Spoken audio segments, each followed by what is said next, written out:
Jordan Sheridan, not live for you on a Thursday, March 28th. Holy cow, almost April Fools. It is a nice sunny day in New York City, but cloudy in a country of corruption, injustice, and oligarchy. Hope you're having a lovely day. We've been posting new videos on this channel often and always. Unfortunately, you're probably not even getting a notification when we post those videos, so I hope you just kind of put it into your day to check back with Status Coup. Make sure you're up to date with our latest videos. We just published a video that I'm really proud of. One of our editors, Colin Tooley, did it as far as kind of a mashup of our reporting in Seattle 2 weeks ago. So I'm going to play you that in a little bit. We're also just aired an interview Jen did with a priest in Vancouver, Canada, because believe it or not, Seattle, San Francisco, Portland, and other American cities aren't the only ones being basically taken over by Amazon. So is Canada. So that video is up. And yesterday we had a special, I believe it was like a 2.5 hour from front to back special with a Flint resident, a mother of 3 who obviously has been poisoned. So were her children. And she was sued for $3 million by an EPA-funded scientist who sued her after she had been involved with organizing a letter criticizing him and his behavior. So that lawsuit was dismissed. So I spoke with her. Hope you have time, maybe this weekend, if you didn't catch it, to tune in for that. And boy, good things to talk about today. Remember, you have a checklist. Super important. Press that like button. Smash it. Smash that like button into smithereens. The more people that like this live stream, even though it's not a live stream, the more people that will see it. We got till the end of May that we're banned from live streaming, thanks to YouTube and CNN, who is my first story today, CNN. So just press that button often as you can. And not just on this stream, but when you watch our videos, our shorter form videos that cut up this stream into shorter videos, always like, comment if you choose. The more likes, the more comments, the more people see this channel and these videos. So become a Status Coup member, statuscoup.com/join. This is how we grow. And once you see our mashup video from our reporting in Seattle, if you've been on the fence, if you're like, well, I guess I could do $5 to $10 a month, but why should I? I hope when you see our reporting that I'm going to show you in a bit, that kind of twists your hand, because that's the only way we could grow. I'm not going to sugarcoat it. We're not taking shortcuts. We are a lean, mean startup machine. We're a year in. We're closing in on 33,000 subscribers. Would have been a lot more subscribers if we weren't being suppressed by YouTube, but still 33,000 in 1 year. I'm proud of that, and I have a lot of you to thank, my early subscribers. So thank you. But we definitely could only grow as far as reporting in the field, getting additional equipment we need, hiring new reporters through you. We are trying to get larger funding, but that takes time, and especially when you're not willing to take funding from plutocrats that are destroying the country. We'll take wealthy people that are actually progressive and aligned with our values, but only if they are aligned with our values and aren't destroying the country and the world, for that matter. So follow us at Status Coup. We're starting to tweet more from Status Coup, so go there at Status Coup. I'm at Jordan Sheridan. Subscribe to our podcast, which we're really trying to get this moved up on iTunes. So how you help us do that? There's the link, bit.ly/Status Coup podcast. The more people that rate us 5 stars and leave a review, the easier and the higher up it will show up in iTunes. And join our email list. That's another big important way we're going to grow. That's statuscoup.com. So,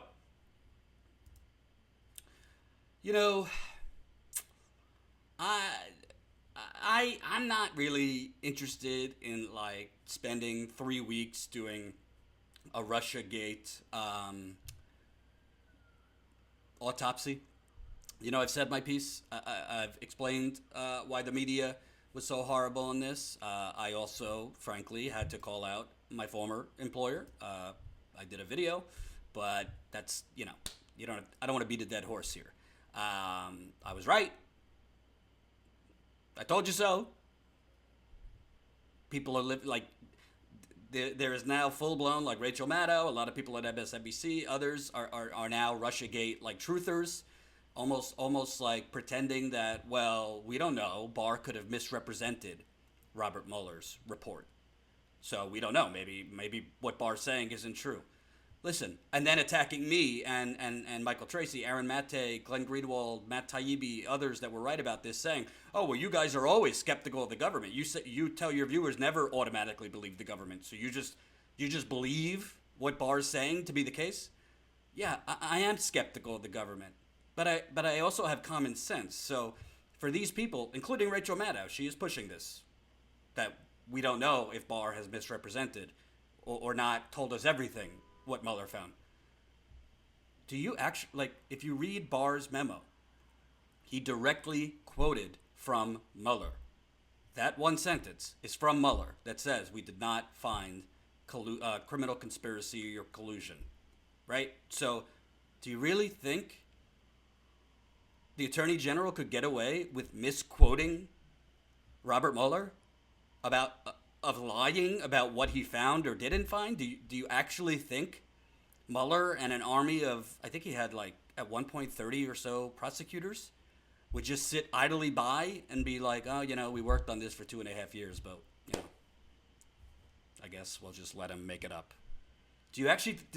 I don't think they actually think this. This is just all to continue the ruse. It's all to continue, the narrative. It's all to Rachel Maddow. I mean, her ratings fell off a cliff on Monday, right after Mueller's report, because like the jig is up. You push this Cold War, his reenactment for 2.5 years, almost 3 years, and the conclusion you wanted didn't come. Now, I've said this over and over, and I've said it here. I want the full report to be released, because just because Mueller didn't find collusion or conspiracy doesn't mean there's not damning things in there that we need to know about Trump, about his campaign, about money stuff with him and Russia and things like that. I want that information out, and so I have no problem with that.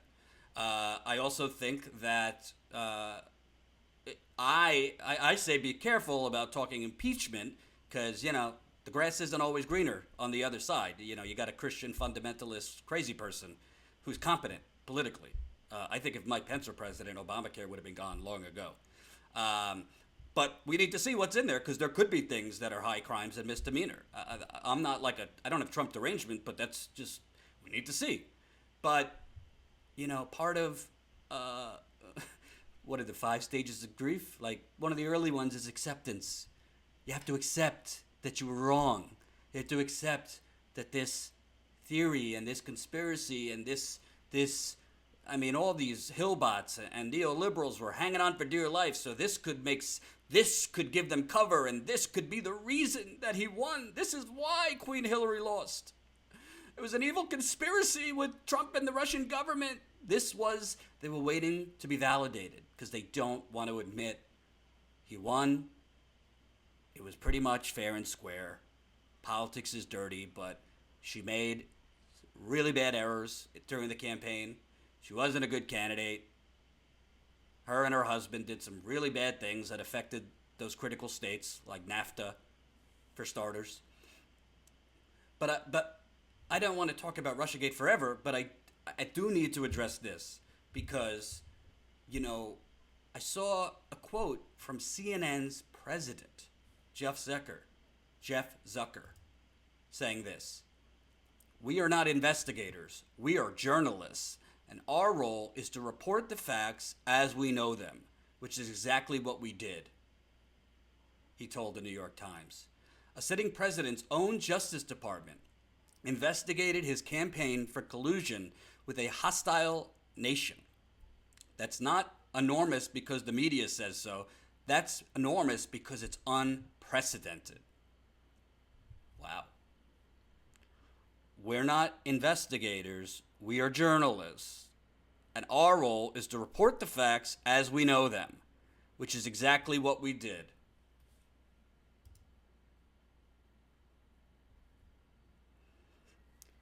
Well, if CNN isn't investigators, if their role is not to investigate anything, what exactly is their role?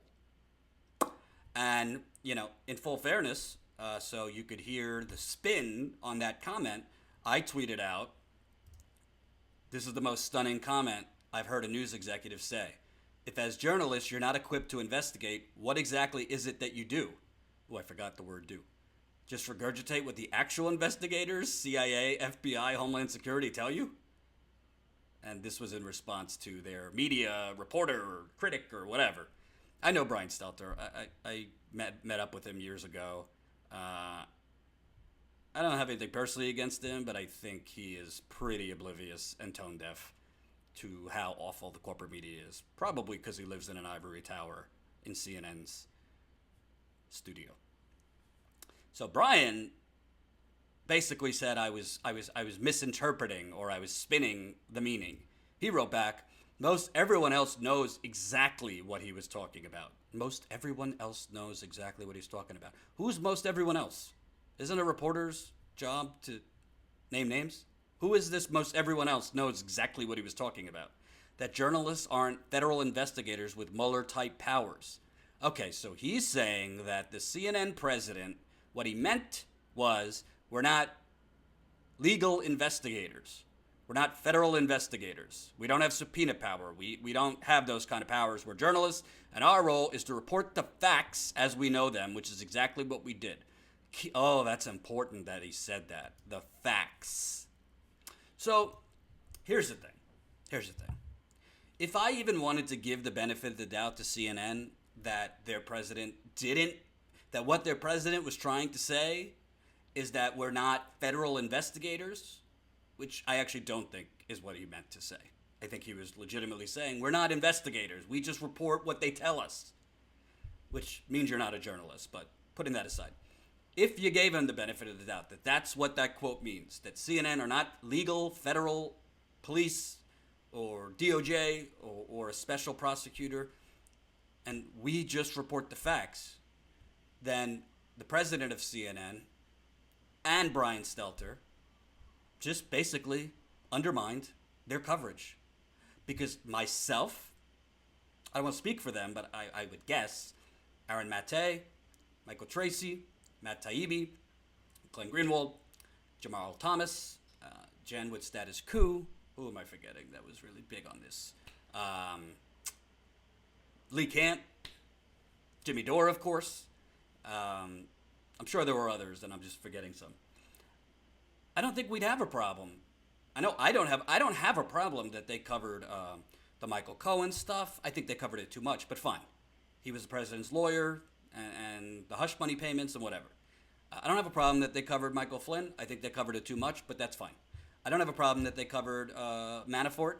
It was totally unrelated to the campaign, so it was all stuff he did before. But fine, he was the campaign chairman.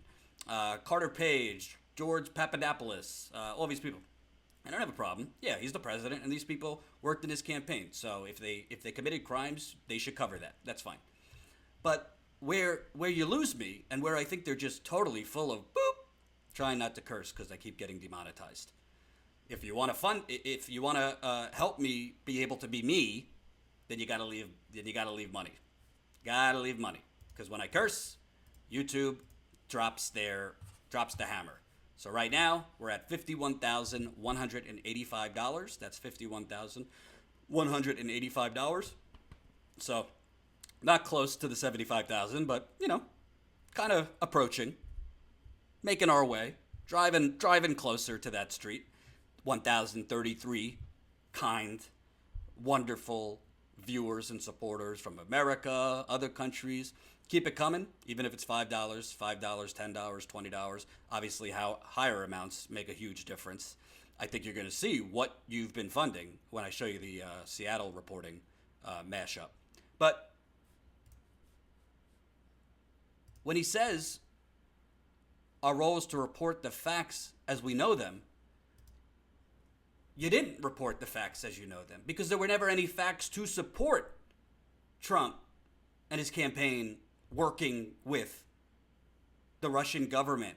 And by the way, I was on the campaign trail when this conspiracy theory was hatched. So the original charge is the Trump campaign knowingly worked with Russian government officials or cutouts to the Russian government to hack Hillary Clinton's emails and distribute them through WikiLeaks. That was the original sin. That was the original kooky cockamamie story, right? So there were never any facts to support that. They put out stories. The Guardian put out stories that CNN ran with, by the way, saying that Paul Manafort and Julian Assange met in the Ecuadorian embassy right when Manafort became Trump's campaign chairman. That, I said at the time, if that's true, that would be pretty scandalous because it shows a timeline and interaction between Trump's campaign and WikiLeaks. That story is still up on The Guardian. No other network, print, digital, or cable news has been able to confirm that story, even though they all ran with it. I saw CNN all day running with it. Want to know why? Because it's not true. And because we live in this backwards version of journalism, you don't ever get a retraction. They don't take the story down. They just keep it there. And in some cases, put an editor's note. Like right now, if you go to the Washington Post, there's still a story up that Russia hacked Vermont's electrical grid. The story is still up. The headline's still up. Just has an editor note at the top, essentially saying, this story is not true. They didn't take it down. They didn't issue a retraction because we could never be wrong. Your Rachel Maddow could never be wrong. The Washington Post could never be wrong. The New York Times could be never wrong. Cenk Uygur could never be wrong. Sorry, I had to do that. So, this is very, very troubling. Very, very troubling.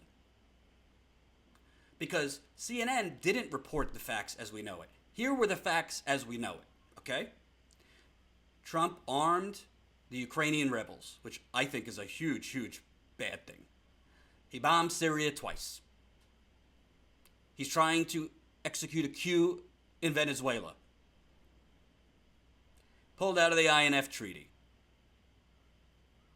These are all things that a Putin puppet whose campaign conspired with Russia to get elected, that they would not be doing those things because Russia doesn't want those things. Especially arming the Ukrainian rebels. So there were facts where Trump was hawkish against Russia because he was listening to the neocons around him who still live in this fairy tale Cold War era. I mean, he brought down John Bolton. What do you expect? There were also never any actual proof that the Trump campaign had any communication with WikiLeaks. The closest thing was Roger Stone DMing with Julian Assange, but literally the communication was Julian Assange saying, stop misrepresenting our communications. That was it. And remember, smash the like button. Smash it like it's Rachel Maddow coming to read you a bedtime story about Russia and the Kremlin. Smash it like it's Nancy Pelosi telling you to eat your broccoli. Smash it like it's John Bolton giving you mustache tips. Smash it, smash it, smash it. The more people that like this non-live stream, the more people that will see this non-live stream. And unfortunately, YouTube is throttling the hell out of this channel. It's very sad. So you could help us get around that by pressing the like button and, of course, leave a comment. So essentially what CNN's saying is we just report the facts as we know them. No. You pushed a conspiracy for 2.5 years. And it's not just them. It was MSNBC, Rachel Maddow, her career took off. She was the highest rated cable host. And all of this, I'm not complaining about it. I'm not covering it because they were wrong. You get things wrong. But I'm covering it, A, because I think they knew they were wrong, and they went with it anyway. There was a story in Vanity Fair saying there wasn't much of a market for skepticism on MSNBC. Wasn't much of a market for skepticism.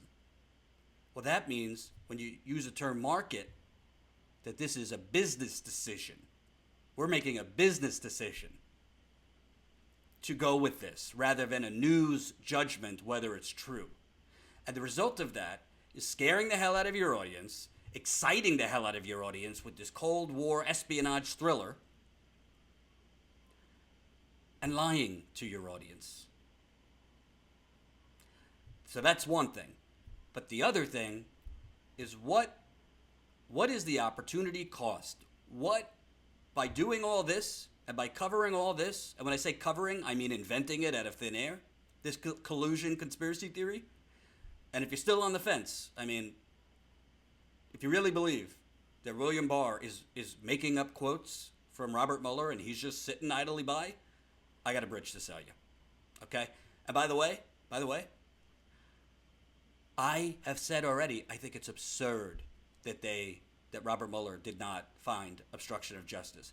The President of the United States went on national television and told an anchor, I fired Comey because he was investigating this Russia stuff.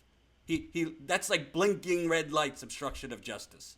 So I think Trump did commit a crime, but I don't think it was collusion with the Russian government. I think it was obstructing justice because he thinks he could do anything, I could shoot somebody on Fifth Avenue, nobody will care. So he obstructed justice, and I think there's more to the story on why Mueller did not rule on that. And I would like to know why, and that's why we need to see the Mueller report.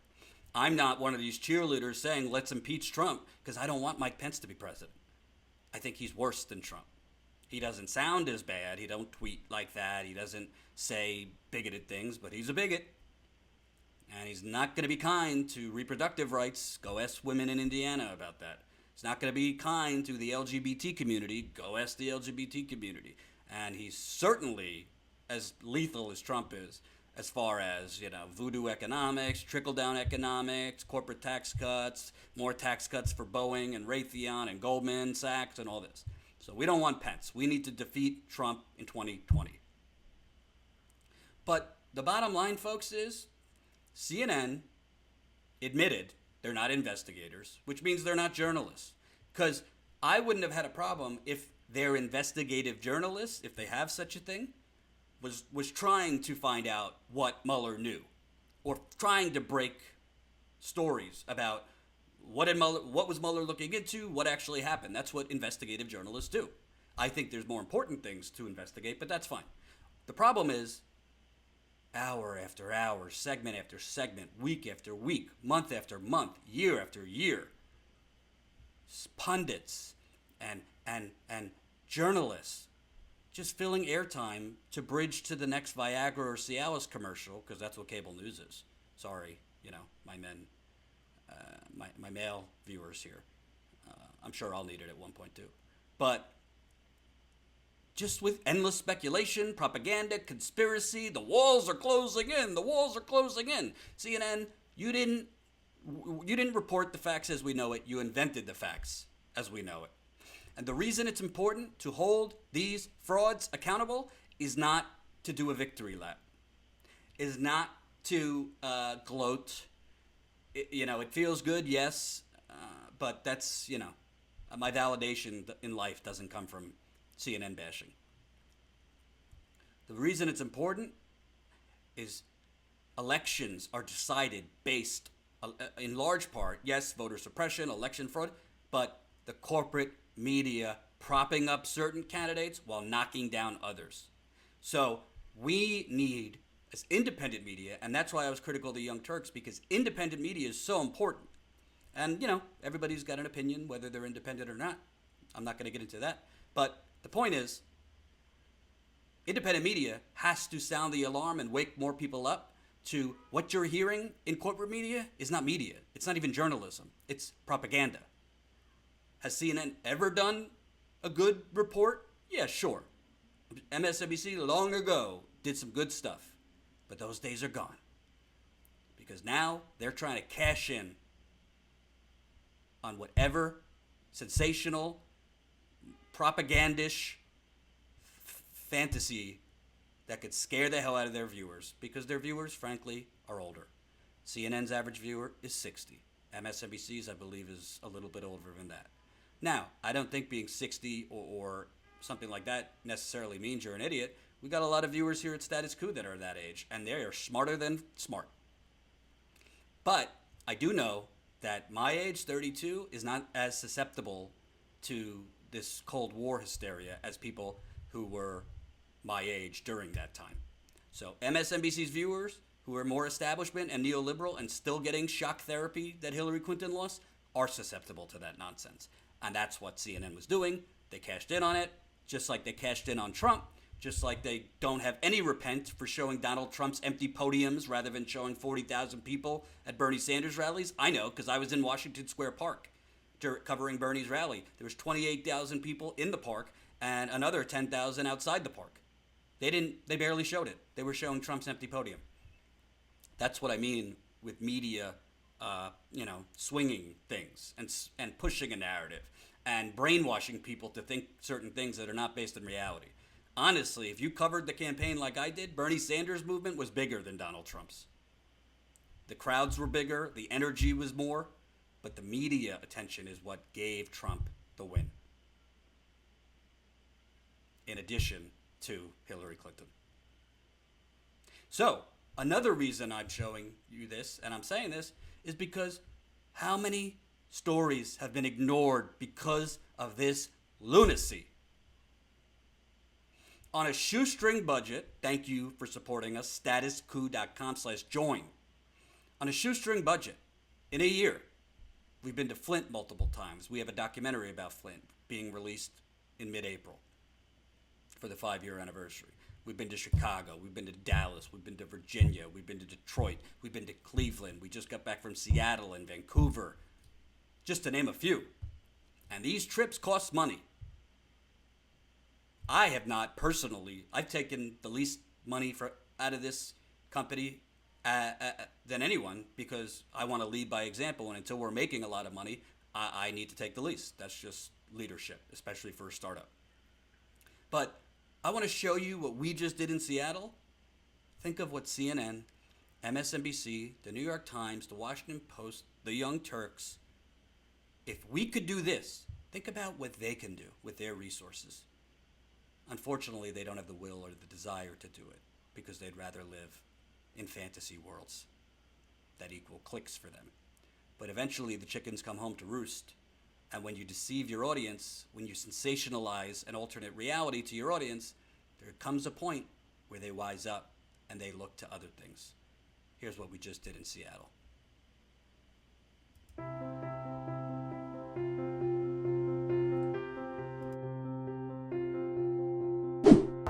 So on one side of the street, you have nice, new, gentrified apartment complexes, houses. You see some cars on the street. And right there, you got one of the many encampments in Seattle. Since then, you've seen a dramatic increase in inequality. Obviously, it's economic inequality, but it's disproportionately falling on the shoulders of people of color, the black and brown communities. And we are here, we had this affordable housing meeting of my committee in a church in the Central District. And so black communities built their lives here. Working class black people built their lives here. But now this entire city is becoming hostage to developer profits and greed. We're one of the communities with the fastest rising rents of any community across the country.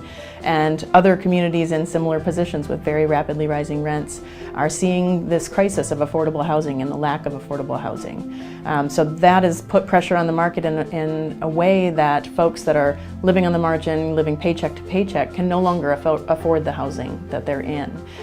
We have half the units available in the community that we once did to people with the lowest incomes. Right, yeah, no, a lot of us are willing to work. I mean, I myself, there's a gentleman 2 blocks over, and I've done his brakes on his van. I've changed his oil. I tuned up his van and changed all the spark plugs on it for him. My buddy's actually a mechanic too, and like we do odd jobs for people in the neighborhood. I mean, if we can find them that are willing to deal with us, you know. So it's not that we don't want to work.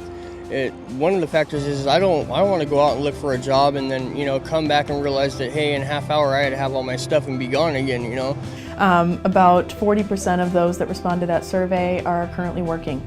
They're just working in jobs that do not pay at the level that will allow them to afford rent in this region, afford housing in this region generally. There's families experiencing homelessness, veterans experiencing homelessness, and that there is not one image or face that describes this crisis. The homeless population has probably increased by at least triple-fold, maybe 4 times. There are now more than 4,000 homeless kids in the Seattle School District. So that's like 8% of all children are homeless in the Seattle School. I think the most important thing to recognize is that we have a shortage of resources. In one given night, when we do the annual point-in-time count, we've estimated that about 12,000 people are experiencing homelessness just on one given night, sheltered and unsheltered. But over the course of a year, 3 times that many individuals are falling into homelessness. And we do not have the resources to support people in connecting with permanent housing quickly at that scale and at that rate. So I think the most important piece about the debate about the head tax is embracing and understanding the fact that this is not just a Seattle crisis, this is a regional crisis, and one that we do need resources to address. But they're not addressing the elephant in the room. They're still taking corporate money. They're still doubling down on profiting from prisons. You know, Seattle's still building a $500,000 more now youth jail that we've been battling for over 4 years. So instead of building a $500,000 affordable housing complex. Exactly. We still want to cage kids. We don't want to think about alternative solutions. We're still building it where in the Central District, where the black population went from 60% to single digits. And we're building that. So many people that are coming straight out of evictions are ending up right on the street and then finding themselves in cycles of chronic homelessness. So when I say sweeps, I mean encampment removals. The city calls them encampment cleanups, as if it were just a bunch of garbage that needed to be swept along. Like I said, I prefer evictions myself because that's really what it is. I had a bout with living in my car in and out for about 2 years right out of college, and I did sometimes have housing, but I was evicted twice in that period. And when I see the city's notice come up for these encampment removals, I really see it kind of the way I felt in those times that I was evicted. Seattle and cities like it are, I think, in many corporate areas, think it's booming, but it doesn't seem to be booming for anyone but the wealthy. Right, and I think everything you captured in that comment and question really goes to the heart of the way the capitalist system works, which is that you can have a booming economy, and yet that booming economy is going to leave behind the vast majority of people to some measure or another, some worse than the others. And it's because everyone has this consensus now, is like, to protect wealth or to redistribute wealth, you need to do it hyperlocally. That's where you protect your taxes. That's where you protect policies where you prevent rezoning of neighborhoods, and that's where you really, if you don't control the city council in your neighborhoods, you're gonna have to find another place. And that's why Amazon was threatening, if Jenny Durkin, our current mayor, who received hundreds of thousands of dollars from Amazon and corporations like that, didn't win, they were threatening to leave. Mm-hmm. They're threatening to leave Seattle if the head tax was passed and city council, again, a battle of principle, and if 5 of the 9 city council members decided to vote for the head tax, it wouldn't have made a huge dent on Amazon or the homelessness crisis, but it would have shown Amazon this city council is not on our side anymore. Right. And we're moving forward if we want to protect as much of our wealth as possible. And the city council folded. Is sort of the narrative is that if you have a rich person who gives a little bit of money to philanthropy, whatever that is, then they're seen as a good person, right? Mm-hmm. But in fact, that's just patina for enabling them to get more and more money. Mm-hmm. And you have to ask, well, where does that money come from? It's not self-made money. If you buy an Amazon product, well then you're buying a product that is, first of all, made by people all over the world, right? And Secondly, Amazon is basically the collector distributor, so they're just taking something as the middleman in between. I mean, they got 12 freaking Google buildings down on the waterfront, you know what I mean? You see a couple tents pitched out there even, you know? But I don't know, it's nuts because, I mean, you see so much stuff out here, and it's just surprising to me that they don't have something, like they have a couple little tiny house areas, you know what I mean? I'm surprised they don't have a certain area that, you know what I mean, they couldn't tell us that we could stay in and kind of police ourselves or whatever, you know what I mean? Because there's plenty of room out here, you know? It's not just a class cleansing, it's a racial cleansing as well. In the homeless population here in Seattle, in the last count that came out, they do a one-night count in the winter every year. There were 29% of the homeless population were African American people. Only 8% of the entire population of Seattle is African American. Same thing with natives. We've got Alaska natives and indigenous people that are living here in Seattle. They make up less than 1% of the entire population of the city, and they make up about 7 or 8% of the homeless population. So, you know, we got to talk about this from not only a class lens, but as well from a race lens. And now, if we are going to look at it from both of those lenses, jobs get created only as a means, only so far as they are a means for ever expanding the profits for a small section at the top. And who are we talking about? Our enemies are not the workers in the tech sector.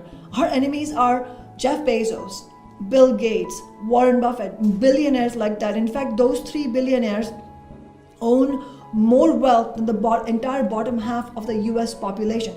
That's the kind of system we're talking about. When you see Amazon donating hundreds of thousands of dollars to hyper-local campaigns, that's a clear sign that, I'll say this. I think one thing everyone has realized is the importance of hyper-local elections.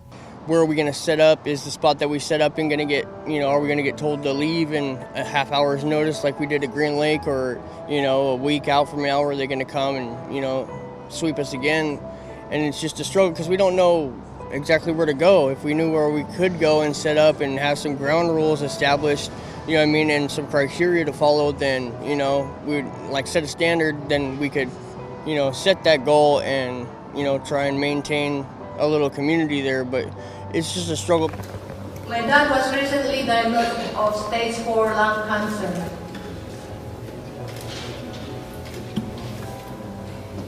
To make long story short, he was undergoing for chemotherapy all the time. My mom, she just had the surgery.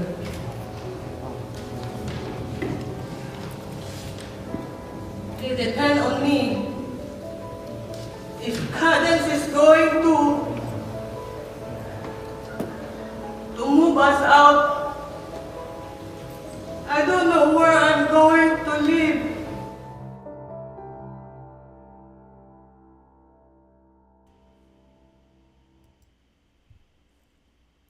That's why we exist. And honestly, we were able to do all that in 2.5 days. If we had more time and funding, I would have been out there for a week, 2 weeks. Because frankly, there's one part of what we do is more of the human interest and giving a voice to those without it. Handing the microphone to people like that. But the other part of what I want to do and what we want to do is challenge some people. The city council members in Seattle that have given Seattle away to Jeff Bezos and Amazon, they need to be challenged. They need to be held accountable. Same thing with Amazon. But unfortunately, you can't do everything in 2.5 days. I wanted to play that for you because to me, what is more scandalous? A fact-free conspiracy theory on Russian collusion? Or the fact that the United States of America, if you want to call it that, I say it's the United Corporations of America, has essentially been sold to Jeff Bezos and Boeing and Microsoft and Walmart. I mean, what else could you call it but an auction? And it's your futures, your presents and your futures that have been auctioned to the highest bidder. There's no way that people, working people, should be living in the streets or in tents because Amazon comes to town with all those jobs, the job creators. Well, in one of my interviews, I said, it seems that the city council, the state, the governor, Jay Inslee, who's running for president now, they just made a choice. Same thing that New York City was about to do under, Governor Andrew Cuomo, who's Hillary Clinton with a penis, frankly. Well, we're going to make a nice society for people that make $100,000 a year, for coders, for computer software engineers, for technical people. And as Council Member Shama Sawant said, our beef is not with those workers. It's with the government and these corporate criminals that basically say, well, we're going to create economic development and create a really nice gentrified universe here in America. From Seattle to Portland to LA to San Francisco to Chicago, Philadelphia, Cleveland. I mean, the list goes on and on and on and on. Where I went to college in Tampa, and basically make it so vultures like Jeff Bezos could make $266 million a day. Vultures like all these real estate developers who have carte blanche, where that woman crying at the end of that mashup, and that mashup was done by our editor, Colin Tooley. Thank you, Colin. He does great work. Basically, people that live in what's left of affordable housing, they could be evicted at any time when the building gets sold to one of these real estate developers who are just going to knock it down, build up a nice little luxury apartment, student condo, and your rent will go up $500, $600, $700, $1,000. Rent in Seattle has gone up 70% in 5 years. This is the economic Hunger Games. And it's not just a crisis of homelessness, which obviously is a big, big crisis. There's a crisis of millions of people that are on the brink of losing their apartments or homes. Because the prices are going up. Everything's going up. Their salaries, if they have a salary, because most of them are freelance working 2 to 3 jobs. You know what I'm talking about, because a lot of you are in that space and situation. This is a real scandal. You want to talk about criminal collusion? Let's talk about Jeff Bezos and the federal, state, and local government. Let's talk about Bill Gates and the federal and state and local government. I don't want to hear about Vladimir Putin anymore. Vladimir Putin isn't responsible for that. And remember, smash the like button. We need more people to see these stories. We need more people. While they've been pushing this Russian collusion theory, Status Quo has been pushing something called reality. And this is why I say to you, I don't say to you, I don't ask of you, I beg of you.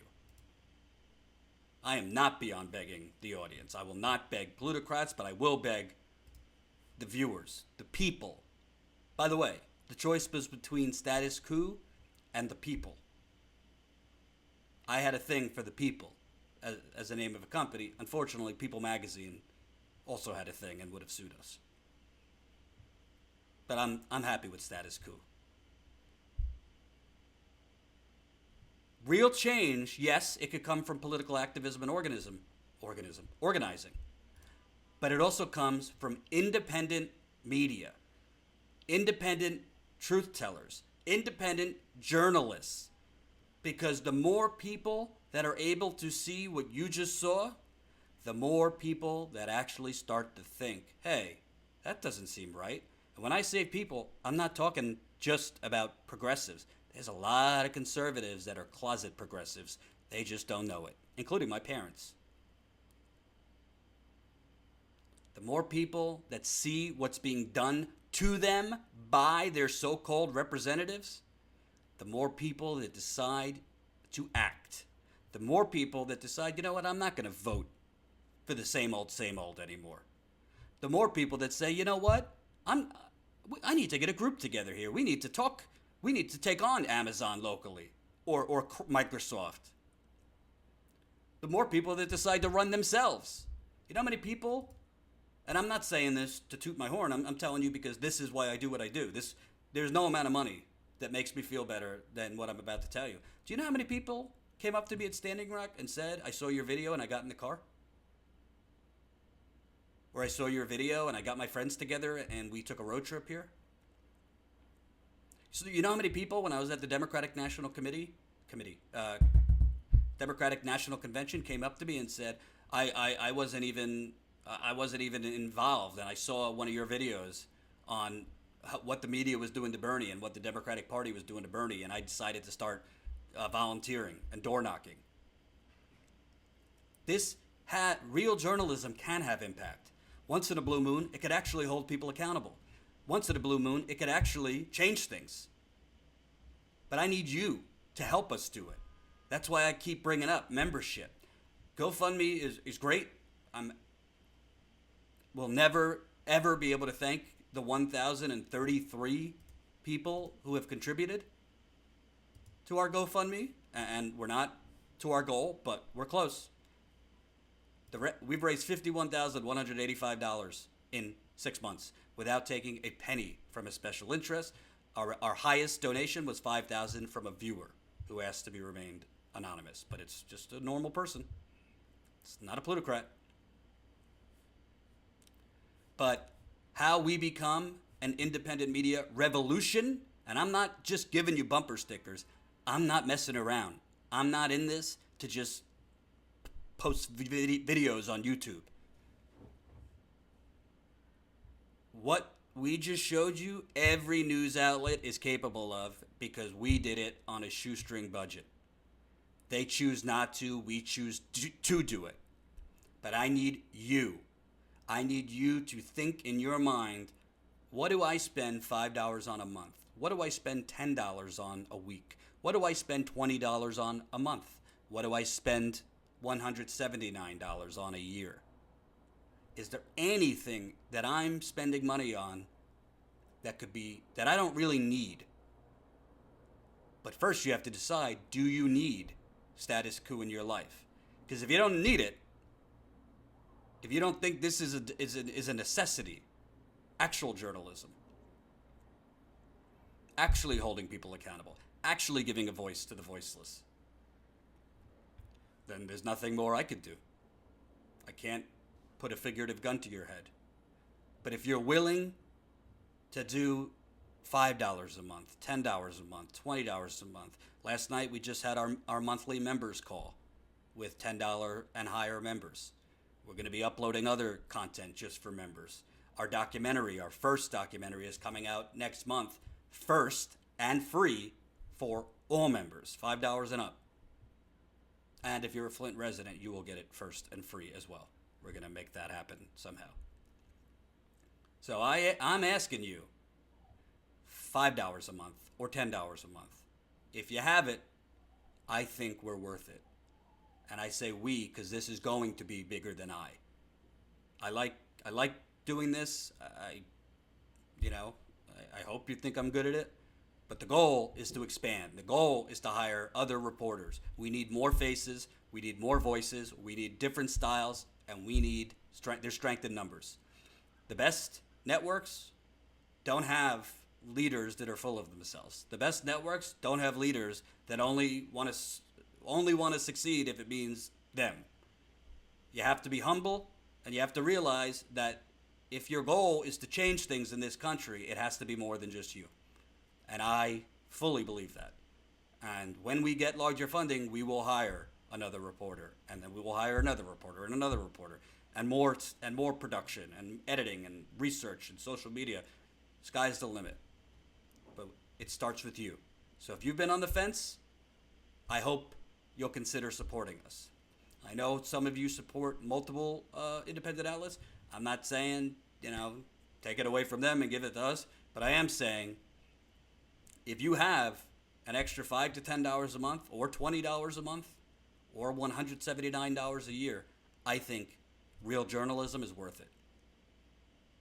Before I move on, make sure you've pressed that like button. I got to keep reminding you because however many people are watching, we need to have the same number of likes. So I don't care if you like me. I don't care if you dislike me. I don't care if you like whatever is your thing. Just press that like button right under the video. It's that thumb. It's the thumb up. Press it. It helps us get this to more people. So, Bernard Sanders. He is the champion of Medicare for All. And now looks like the media is going to make him pay for it. So, Bernie Sanders won't support House Democrats' plan to strengthen Obamacare. Fears that progressives will make support for single-payer health care system a mandatory litmus test for all the Democrats became more serious on Tuesday night as Bernie Sanders refused to support or say anything positive about a very high-profile House Democrat bill aimed at strengthening Obamacare. Per a Washington Examiner account of Sanders' interview with Chris Hayes, who's another one that pushed this Russia fairy tale, Senator Bernie Sanders, who is running for president and has greatly influenced Democratic policy positions, said Tuesday that he does not support a bill introduced by House leaders to expand Obamacare. No, I support the Medicare for All single-payer program, Sanders said when MSNBC's Chris Hayes asked him about the legislation that was introduced earlier that day. Asked a second time to clarify his stance and whether he supported incremental changes to the healthcare system, Sanders again replied that he did not support the bill. As Hayes noted, this was a new position for Sanders. This Sanders answer, whether he would support House Dems legislation to improve ACA, is pretty interesting. He says no, and he said he doesn't support any incremental reforms, which is quite a departure from his record. I don't know about that. He's voted for all kinds of incremental reforms, including ACA. It seems to represent a crossing of the Rubicon, in which the candidate treats incremental reform as an abomination. Right. Now we're working on what I have fought for my entire life, Sanders said. Healthcare is a right. It has to be comprehensive. The current system is dysfunctional. It is enormously wasteful. The trouble is, of course, that House Democrats from across the ideological spectrum, united behind the bill, Bernie is disrespecting. He's disrespecting the bill. It was designed to exploit the Trump administration's startling decision to threaten Obamacare yet again by supporting a judicial elimination of the entire Affordable Care Act and was intended to sidestep differences of opinion on broader health care reforms like Medicare for All. In Sanders' defense, the House bill is purely a messaging device that will very likely never see the light of day in the Republican-controlled Senate. But his refusal even to pay Nancy Pelosi the courtesy of positive lip service towards a bill that is central to House Democrats' 2020 strategy will likely be taken as a sign that he and his supporters intended to go to the mat for his vision of Medicare for All. Oh, where do I start? Where do I start? And remember, smash that like button. The more people that press the like button, the more people that see this not live stream. How much more should Bernie Sanders do for Queen Nancy and King Chuck and Emperor Perez? Okay? Bernie Sanders stood and did a bill with Chuck Schumer, who isn't progressive. He's not even, he's a Republican. He let Chuck Schumer borrow Bernie's pen, on stock buybacks. They did a bill. Bernie Sanders did a unity tour with that stiff class of corruption, Tom Perez. He let Tom Perez, ride off of Bernie's movement. And boy, was that embarrassing for Tom Perez, when you're at a rally and Bernie, Bernie, Bernie, they're chanting when Tom Perez is speaking. Bernie Sanders play homage to Nancy Pelosi. What else could he do? Bernie Sanders went around the country in 2017 fighting to save Obamacare. I know, because I covered it in Kentucky when I was at the Young Turks. He fought and went around the country trying to save a program that he fundamentally doesn't think is right for America. So Bernie Sanders has done enough for the Democratic Party. Democratic Party needs to start doing things for Bernie Sanders, but we know that's not going to happen because they're, as we speak, working on how to rig it again in 2020 without getting caught this time. So as I said, I think I covered it yesterday or the day before, as much as I think Obamacare is a Republican health care plan, as much as I think it was not the right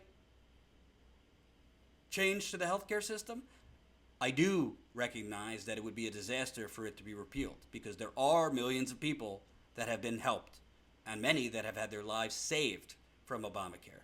So you could be for Medicare for all and you could not be for tinkering around the edges with Obamacare and still not want it completely repealed. I don't want it repealed if Medicare for All is not waiting in the wings. I don't think that's controversial. Especially, the best part about Obamacare is really the Medicaid expansion, because it helps the most vulnerable. And it might have helped many of you watching. So let's not be crazy extremists, just get rid of it. Politically, if it was if Trump was successful in getting rid of it, I actually think it makes it even more likely that Medicare for All would take off. But I don't want to play with people's lives to better our political strategy.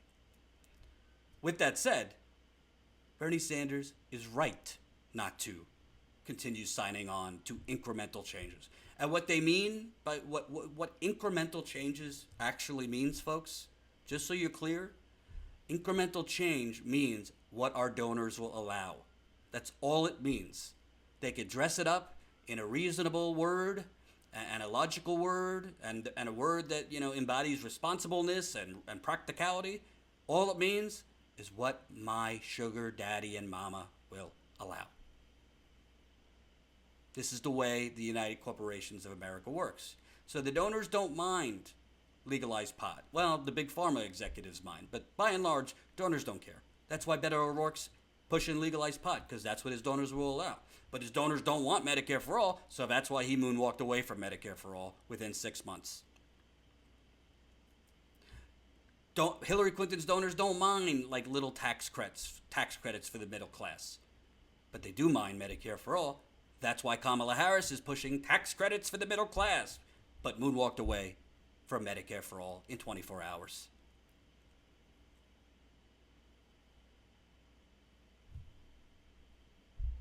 The donors don't mind, increasing teachers' pay, because it doesn't take away from them. That's why Kamala Harris is pushing increasing teachers' pay. But the donors do mind universal job guarantees. The donors do mind a Green New Deal.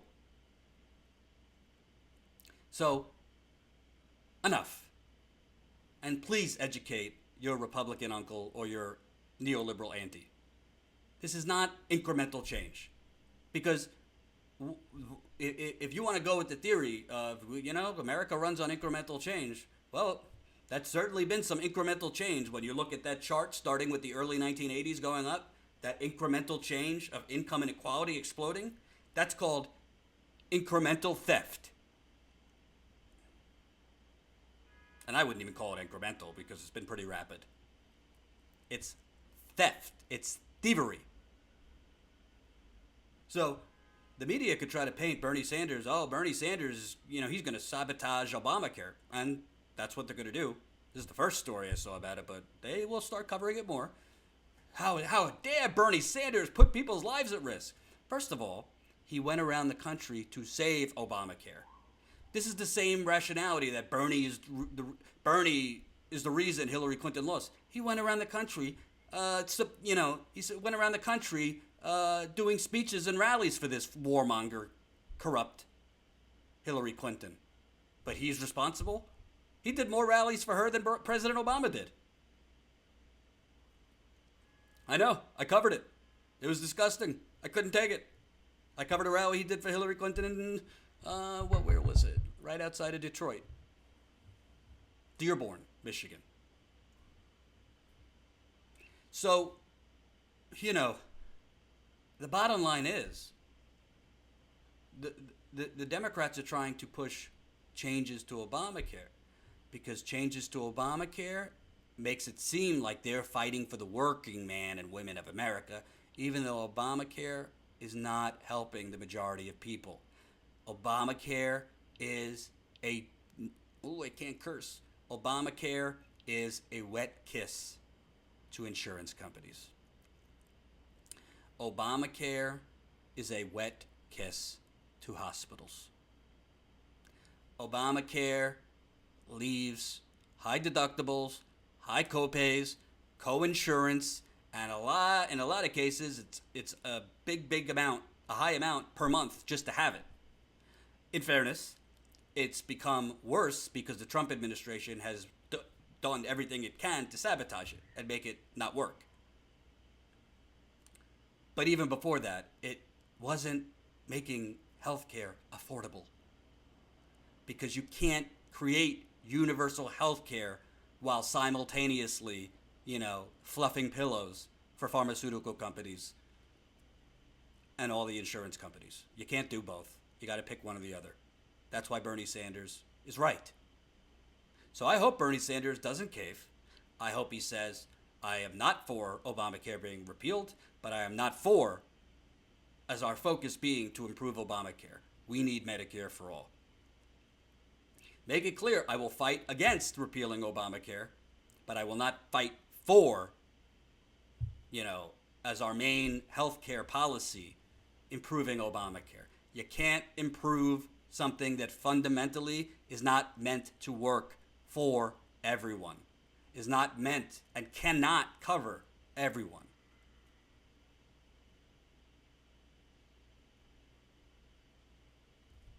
Don't back down, Bernie. Lastly, and remember, smash that like button. Remember, statuscoup.com/join. That's statuscoup.com/join. If you want more real journalism in the field, this is how you do it. Statuscoup.com/join, or, well, I say and. Our GoFundMe, still rocking and rolling. Still rocking and rolling.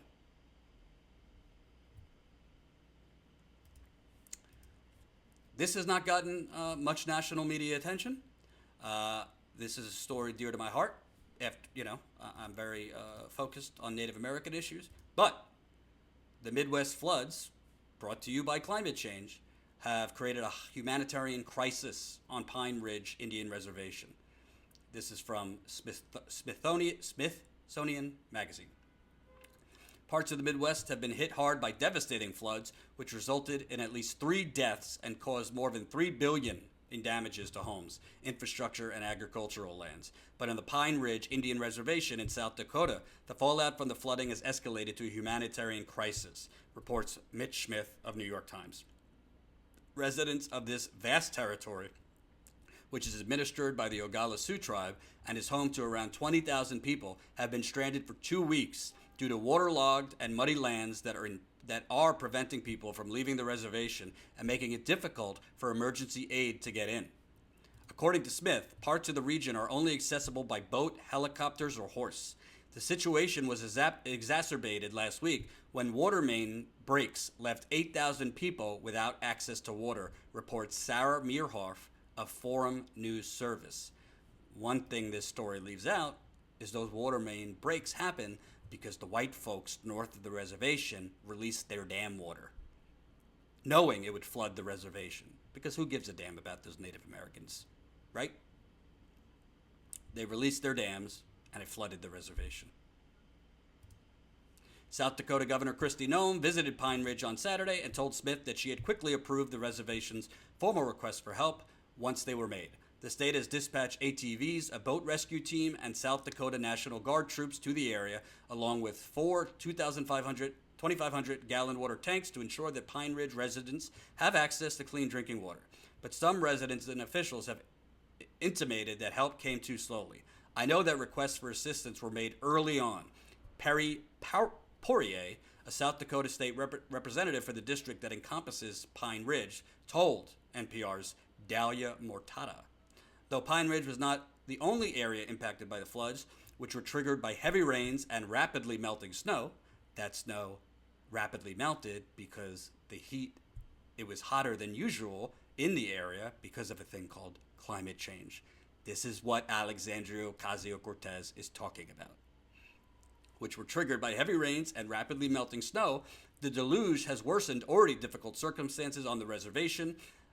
The Pine Ridge is among the poorest regions of the country, according to data from the U.S. Census Bureau. Some 43% of its residents live below the poverty level.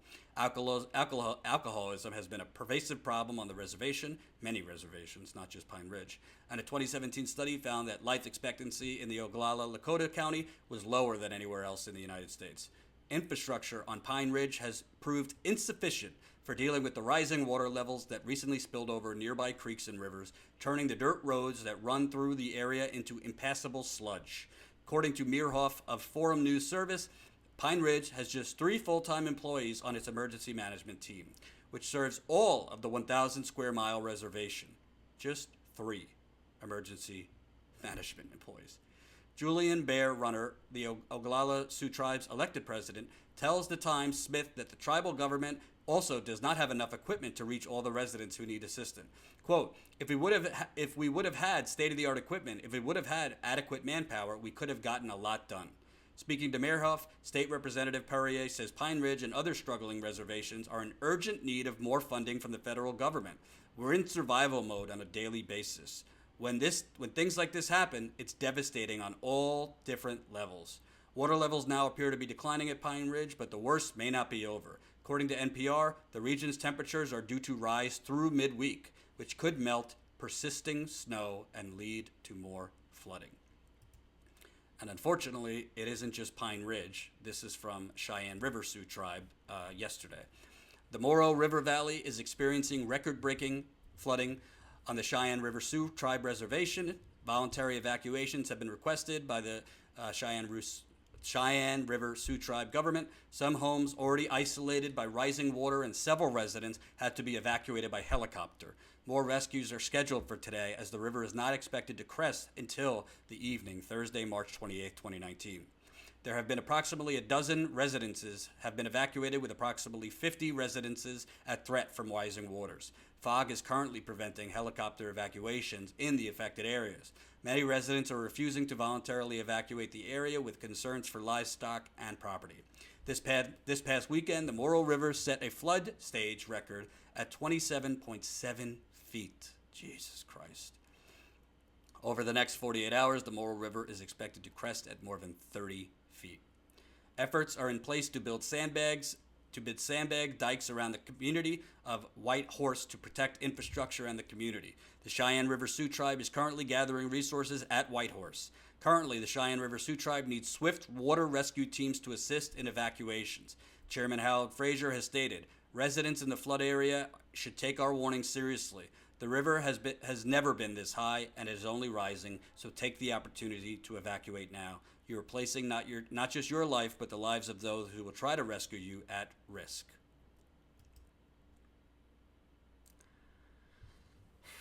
There's so many elements of this, and remember to press that like button if you haven't yet. Number one, climate change is causing this flooding, and it's not just on Native American reservations. It's caused flooding for farmers. It's caused flooding for working people all throughout the Midwest. So when you have your normal, blizzards and extreme snow, followed by higher than normal temperatures for this season, you have severe flooding. Well, what happens with severe flooding? Farms get flooded. Reservations get flooded. Businesses get flooded.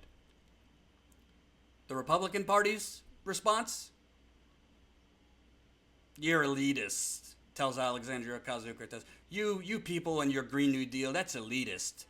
Oh, you and your Green New Deal, you're just a bunch of elitists. You want to get rid of hamburgers and cheeseburgers and airplanes. They'll only care when the flooding comes to them. That's the only way Republicans will ever care. Same thing with guns. If their kids, God forbid, if Ted Cruz's kids, God forbid, were killed in school, maybe he'll consider it. Or maybe it was divine intervention, he would say. These people are all sociopaths. And frankly, it ain't just the Republican Party. Joe Manchin, head of the Energy Committee for the Democrats, he don't care about climate change. He takes blood money from the oil companies and the coal miners. Steny Hoyer, same thing. Dick Durbin, same thing. Nancy Pelosi, same thing. And Donald Trump, what can you say? As president, he has cut money for Native American health care, funding for reservations, on and on and on. But let me think. All right, you have a real critical issue that you could be taking on Trump about right now if you're the Democratic Party. Fighting for the Pine Ridge Indian Reservation. Fighting for Cheyenne River Sioux Tribes Reservation. Fighting for vulnerable groups. some of the poorest people in this country. I did contact Standing Rock. Fortunately, they have not been as hit, I'm told, by flooding as the others, tribes. Well, I'm not seeing any fundraising emails from the Democratic National Committee with fundraising emails to go to these reservations. I didn't see Cory Booker mention it in his town hall last night, which I'll cover at some point, but it was a bunch of blabbering and nonsense. But Don Lemon did ask him, were you nervous when you made the first call to your girlfriend, Rosario Dawson?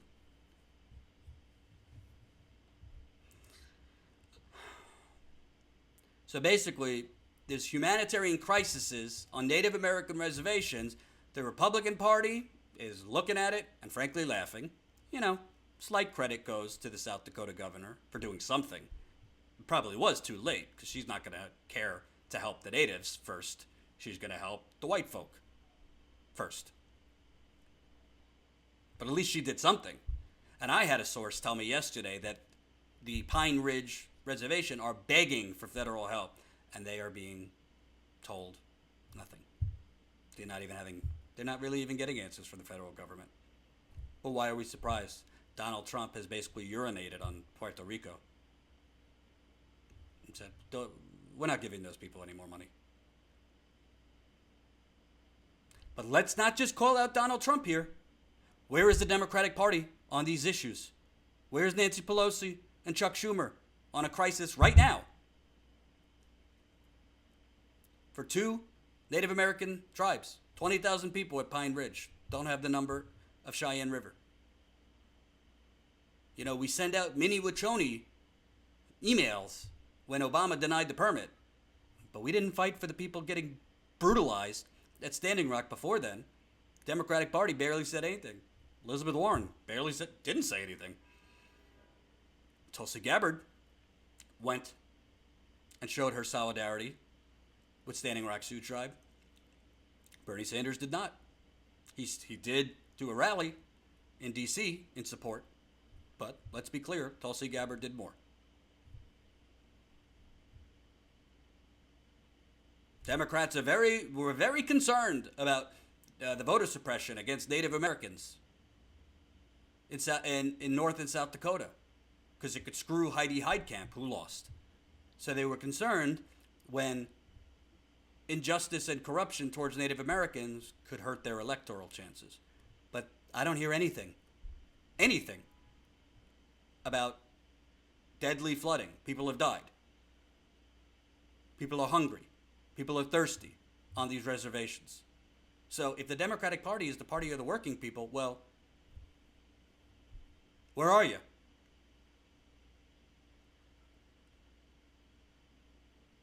Yes, Trump is responsible. Let's not let him off the hook. It is his government doing this, or not doing this, and not helping. And people are going to die and suffer because of it. Not to mention the PTSD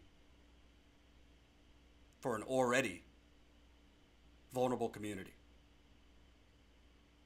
So I'll keep updating you on the situation in both reservations. I've been trying to get a hold of some people there, but obviously they're in an emergency situation, so they can't get back right away. If you want to help, this is the website I found. It seems pretty legit. I'll put the link in the live chat there. Pine Ridge Reservation Emergency Relief. In a response to historic winter storm and flooding. In 2019, local community members founded Pine Ridge Reservation Emergency Relief. In working in tandem with Oglala Sioux Tribe Emergency Management, our organization works hard with the help of our members and volunteers to help individuals in our area.